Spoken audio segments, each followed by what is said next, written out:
All right, guys, we do have some more updates coming in about the whole conference realignment. Pac-12 Nuggets coming in from the Arizona State Athletic Director. I'm very confident in the long-term viability. The 10 schools are solid. Feels like it'll be a summertime timeline for the grant of rights deal to be announced. This thing has just dragged on for so long. I had heard rumors back in April that it was going to happen. It was going to be announced before the Final Four, and we're still waiting for it. And now, according to the Arizona State AD, it's looking like a timeline of July or August, and then they'll focus on expansion. So, of course, the Arizona State Athletic Director is not going to say anything like, oh, we're considering leaving. There's going to be kind of an optimistic spin on it, because they are still in the Pac-12, and it does feel like the Pac-12 wants to get a decent grant of rights deal, keep Washington and Oregon, especially because that's really the start of the downfall if Washington and Oregon don't like the deal. They feel it's an irrelevant deal with possibly most of the games being on streaming. They could consider looking at the Big Ten if the Big Ten would be interested in them. I do think the Big Ten would be interested, and that creates the domino effect then of Arizona, Arizona State, Colorado, and Utah looking to defect to the Big 12. So the Pac-12 trying to get a good enough deal to keep the 10 teams in, and they're very focused on San Diego State. The notion of potentially looking at expansion makes sense because, remember, this is going to be a Pac-10 with USC and UCLA leaving, so you're going to want at least two more teams to bring it back up to a Pac-12, and they did mention San Diego State and SMU. It's a little bit cloudy. That second team, it normally changes. Sometimes it's Boise State, sometimes it's UNLV, sometimes it's SMU, but San Diego State, with their new stadium, they're wanted very badly by the Pac-12. There was also a rumor I saw yesterday, and I talked about it. The Big 12 was also possibly interested in San Diego State if they have to pivot off of those four schools that they want from the Pac-12. So it says the timing could be an issue for expansion. Target San Diego State. As we said in our story, to join the Pac-12 in 2024, the Aztecs need to give the Mountain West notice by June 30th, or their exit fee is $17 million, and it triples in cost. This delay could push their entrance to 2025. So that kind of seems like semantics. A 1-year time difference doesn't matter a ton in the grand scheme of things. It's just, is San Diego State going to be joining the Pac-12 or not? It might have to be delayed by a year if the grant of rights deal does not get announced by June 30th or even before that. And the Pac-12 cannot work on expansion. It could cause San Diego State to wait. With their exit fee being so high after June 30th, that's going to be an issue for them, and then they would wait till 2025 to join after this. We've got these mock conferences. You see them every day on Twitter. Possible new Big 12. Some of this stuff is hard to follow, so I'm just going to go one by one. So the new Big 12, you have Arizona coming in from the Pac-12, Oklahoma State, Texas Tech. You've got Louisville coming in from the ACC, UCF, Iowa State, Arizona State from the Pac-12, Kansas, Baylor, Pittsburgh from the ACC, Cincinnati, Miami from the ACC. It feels like nobody really knows what to do with Miami right now. I'm guessing their best fit is the SEC, but just kind of based off of the teams that could be joining, the teams that we right off the bat think are going to the SEC are Clemson and FSU. So then it's like, well, do they add two more on top of that? Maybe that's where Miami comes into play, but would the SEC maybe want North Carolina and Duke over Miami? I don't know. And then you can see BYU, TCU, Kansas State, Virginia Tech from the ACC, Houston, and West Virginia. Possibly the new Big 12, just kind of a random mock there. And then we do have the rumors coming in. We've got possibly Louisville joining the 7 ACC teams. And it says the ACC is now facing an extremely critical situation within that conference and a really bad crisis now. I think what's going to happen with the ACC, the conference is not going to dissolve. I'm guessing they will work out some type of package to make it, more incentive based. You're going to give teams at the top more money. It's going to be unequal revenue distribution. But that's who knows. With college football realignment nowadays, it's all about the money. Wherever they can get the most money, if they can get out of that grant of rights deal, all bets are off, and that would completely change things. But if that is true, they're saying Louisville just got an offer from the Big 12. Do we believe that rumor? I don't know. Throw a dart at the board. These rumors just come in every day. And then I did see this as the discussions loom on the ACC drama. Here's an apples-to-apples TV data again on how the ACC, Big 12, and Pac-12 schools compare viewership-wise for equal games. Remember that 87% of the TV viewership is predictable purely by channel, current rank, and program history. So this is a really good graph to show you how valuable these programs are in a potential realignment / expansion situation. Who does the Big Ten want? Who does the SEC want? And just looking at this graph, the ACC, comparing them to the Big 12 and the Pac-12 is an extremely valuable conference. You have Florida State right now as the crown jewel in terms of TV ratings.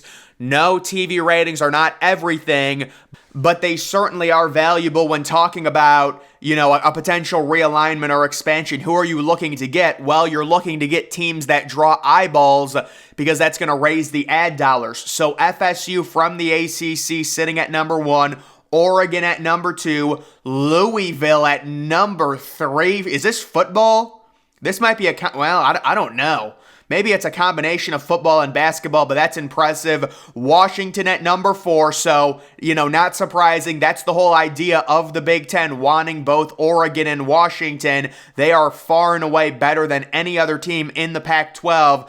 And then you have all the ACC teams, Clemson, Miami, Virginia Tech coming in at number 7, Washington State coming in at number 8, and then Oklahoma State and Utah rounding out the top 10. So there are some wanted ACC teams.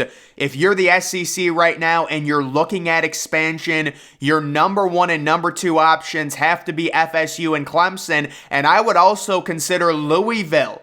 With these impressive ratings numbers, maybe they're not completely indicative on the value of a program because Louisville football, it's not like they're great. But those are really impressive numbers comparing to Clemson, Washington, Miami, and teams like that. So that is just a good look. And you can kind of see both the Big 12 and the Pac-12.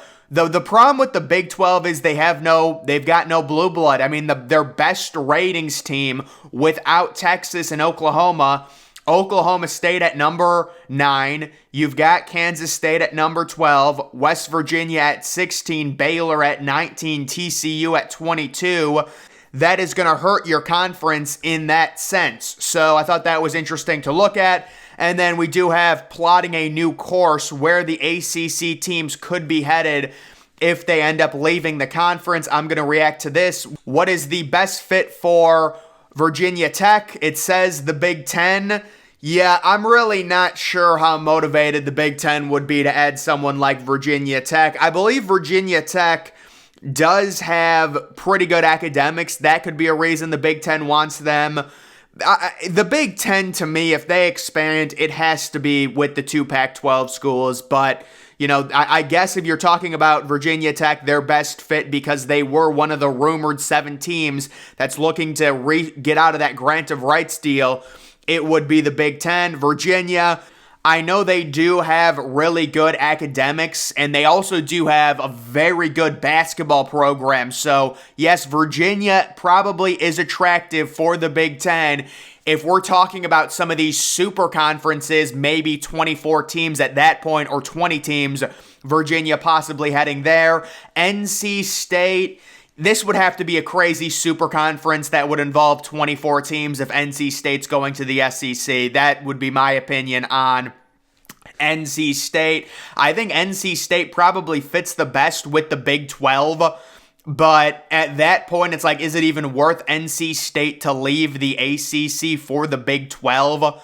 I don't know. Clemson, that one's obvious. With Clemson, it's either the Big 10 or the SEC, and obviously the SEC being from the South is just a better fit for them by far.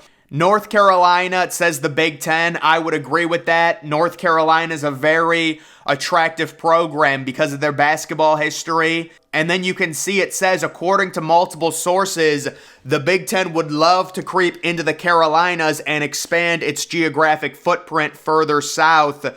So that's an intriguing option there. Florida State, that's another pretty obvious one. Their best fit is going to be for the SEC. Last year, there were some rumors that maybe they would be interested in the Big Ten, but just overall, if we are doing these super conferences, I would be shocked if Florida State went anywhere other than the Big Ten or the SEC, and I would probably say 80% chance it's the SEC, 20% chance it's the Big Ten. Miami, just to me, a complete wild card, but you can see it says the Big Ten badly wants a program in Florida to compete with the SEC on fertile recruiting soil for more national attention. So, yeah, that is an intriguing option for the Big Ten getting into Florida. Maybe Miami is that gateway to the state by adding them. Seems like Miami's the wild card right now. Maybe that ends up happening, but I did just want to go over that when it comes to the realignment. So the big thing, I would say,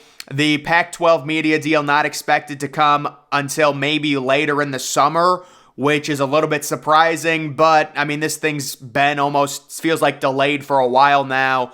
And now they're talking about sometime in late July or early August, which would complicate things if San Diego State wanted to join the Pac-12, which according to sources, they do. The issue there would be San Diego State. If the June 30th cutoff hits and San Diego State doesn't notify the Mountain West, they would have to pay a massive exit fee, which they wouldn't do. They would just delay their entrance to the Pac-12 by a year. So I would say right now, best case scenario for the Pac-12, get this TV deal, try and get ESPN back in the picture, but that seems like a long shot with ESPN's current financial situation. You know what? I guess ESPN must not be doing horribly. They just paid Pat McAfee $10 million per year. But yeah, they are dealing with layoffs right now, and it looks like ESPN probably not going to be a big player in trying to get some of those rights, but I still think it makes sense for them. If ESPN thinks that Washington and Oregon are staying in the conference, getting that fourth window, the 10 o'clock Pacific Eastern Standard Time window, that has to be something that they'd be interested in, unless, of course, they think Oregon and Washington, no matter what, are going to the Big Ten. That's kind of what I think. It just feels right now like the Big Ten in its current position, there's no way they're just gonna stop. Why would they stop right now? You have an extremely lopsided conference with most of the teams being on the East. Add 2 more teams out west, maybe even add 4 more teams out west if you also wanted Cal and Stanford, and you would take those teams because of academics. So, like right now, the conference is just not balanced, and the scheduling is kind of weird, and it feels like this is not the end of it. And the question comes, if the Big Ten does decide to add Washington and Oregon, and they agree to it, what does the SEC do to response? What does the SEC do in response to that? Because you would have to think the SEC would want to do something. Would they look at the ACC? Would the ACC members even be allowed to leave at that point if they cannot get out of that grant of rights agreement? There's a lot at play right now, guys. We'll have to see what happens, but that is going to do it for this video. Make sure you're following me on Twitter. Link to that's always in the description. I'm, of course, the Depressed Ginger. Thank you for watching.